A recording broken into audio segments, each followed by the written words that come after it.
Campo das Artes. Cultura no ar. Literatura, artes visuais e música. Campo das Artes. Cinema, teatro, dança e outras expressões. Campo das Artes. Produção e apresentação, Jorge Vasconcelos.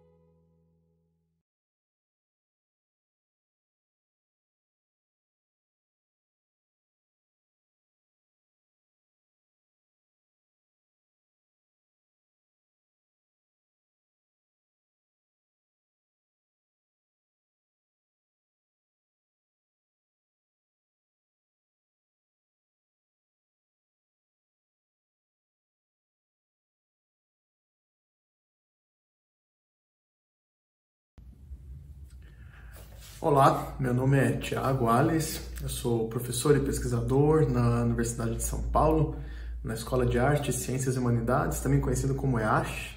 USP, e faz mais ou menos 5 anos que eu sou professor na EASH, mas eu já levo uma vida docente faz aí pelo menos uns 15, além de toda a minha trajetória e minha vida de pesquisador. Trabalho com turismo, e especialmente com as questões de transporte e mobilidade em turismo. Então, enfrentar essa situação de quarentena, de isolamento, que na essência é uma imposição de imobilidades de toda a ordem, tem sido um desafio. Tem sido um desafio pessoal, obviamente, e não é só para mim, é um desafio para todas as pessoas que precisam ficar em casa o máximo possível agora, na expectativa de controlar a circulação dessa doença, ainda. E também acho que é um desafio do ponto de vista profissional, né? Nem todos conseguem ou podem reproduzir a sua rotina profissional a partir de casa, né? O chamado home office, mas uma boa parte das pessoas, ou muitas pessoas, têm essa possibilidade. Eu sou uma delas. Eu sou uma delas porque a Universidade de São Paulo, desde o começo dessa pandemia, ou melhor, quando essa pandemia atingiu o Brasil em cheio, ali no início de março, na segunda semana de março,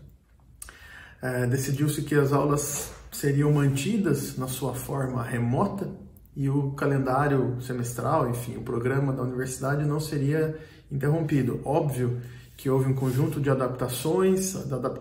de normativas, adaptações de ferramentas, adaptações de práticas e um acordo que cada docente, como eu, teve de fazer com seus estudantes no sentido de transpor de uma forma muito expressa a proposta pedagógica das disciplinas, no meu caso de graduação e pós-graduação, para esse formato remoto, nos utilizando aí de um conjunto de ferramentas de educação à distância, basicamente para ministrar aulas à distância, demandar e receber tarefas a partir de algumas plataformas e, talvez o mais importante, imaginar um conjunto de recursos pedagógicos que dessem conta de minimamente conseguir atingir alguns objetivos de aprendizagem com as disciplinas do nosso curso, na verdade da universidade toda.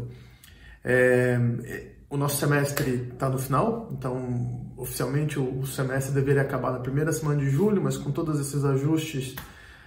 o calendário foi alterado para dia 18 de julho, o último dia de aula, o último dia de atividades, e tive um conjunto de desafios que eu não enfrentei sozinho. Eu basicamente contei com o apoio de 2 monitoras, com quem eu dividi muito das nossas dúvidas e produzi muito das soluções que a gente trouxe em conjunto com os estudantes, claro, mas também debati muito com colegas que não estão necessariamente na vida da docência, mas são escutas desse processo todo, no sentido de entender as dificuldades de estudantes num ambiente doméstico, que no geral é a casa deles e delas, mas nunca tinha sido um espaço de aprendizagem, nunca tinha sido um ambiente pedagógico, vamos chamar assim. Então é claro que a gente teve que afinar um pouco o nosso senso fino para as questões que atingiam diferentemente as centenas e centenas de alunos, e o desafio justamente foi conseguir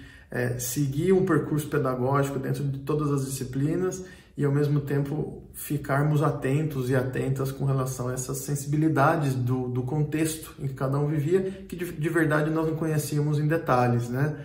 Então esse foi um trabalho muito cuidadoso, pelo menos assim eu fiz, de escutar muito as turmas e manter um contato regular com todos eles e elas, mas ao mesmo tempo tendo bom senso, tendo vamos dizer, o cuidado, né,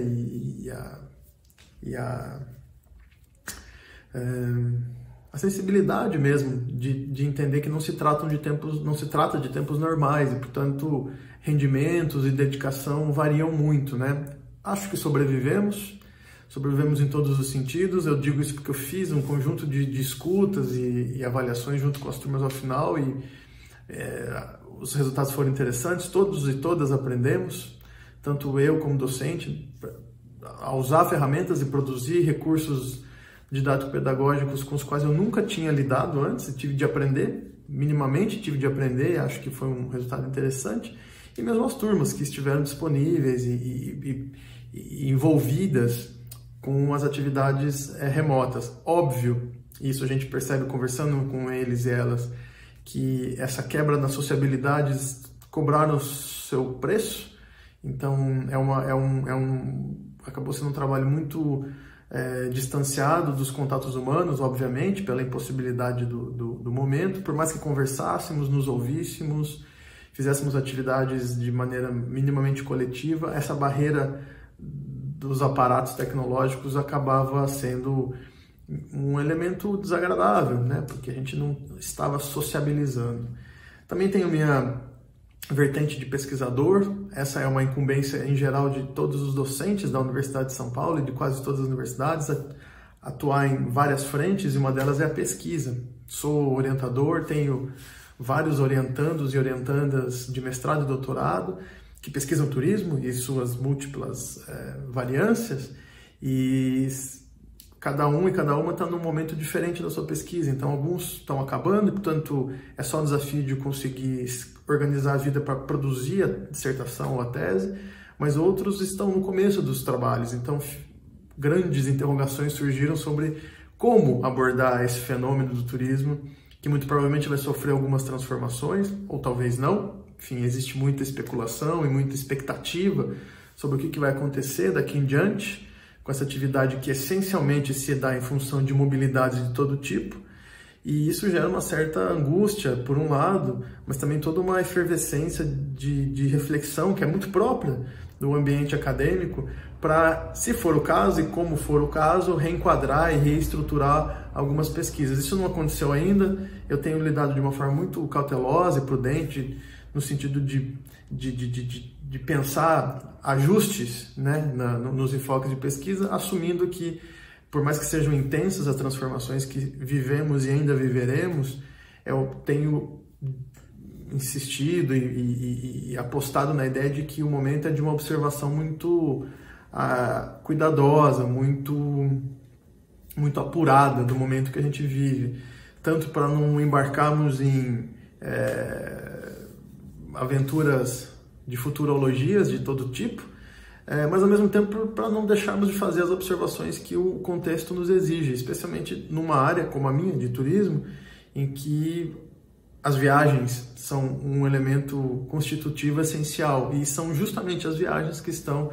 severamente limitadas. Agora, em muitas partes do mundo, e mesmo no Brasil, a gente já vê uma certa recuperação, por exemplo, do mercado aéreo, os voos começam a ser restabelecidos, ainda que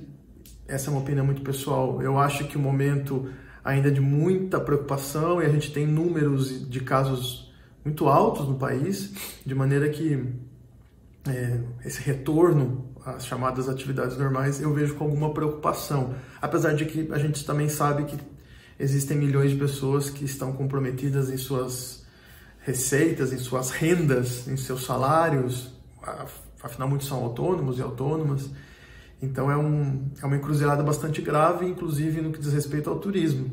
Mas é isso, a gente tem observado, tem buscado se apoiar do ponto de vista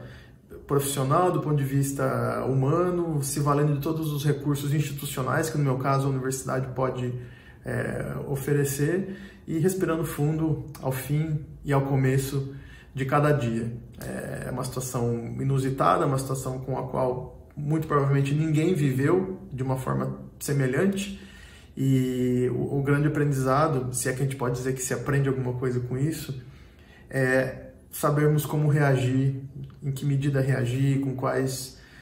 ferramentas contar e ponderar sempre com aqueles e aquelas que nos cercam. Esse tem sido minha rotina, esse tem sido meu aprendizado.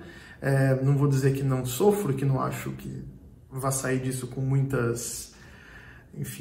pesares, mas ainda assim eu acho que sobrevivendo dia a dia e conseguindo tocar as nossas rotinas como eu tenho tentado e conseguido em grande medida, já é uma grande vitória. Eu acho que esse deve ser o grande recado e a grande sugestão que eu daria para todos aqueles e aquelas que puderem contar com esses recursos, com essas possibilidades de reestruturar suas vidas da forma menos traumática possível, obviamente dentro daquilo que os contextos permitem.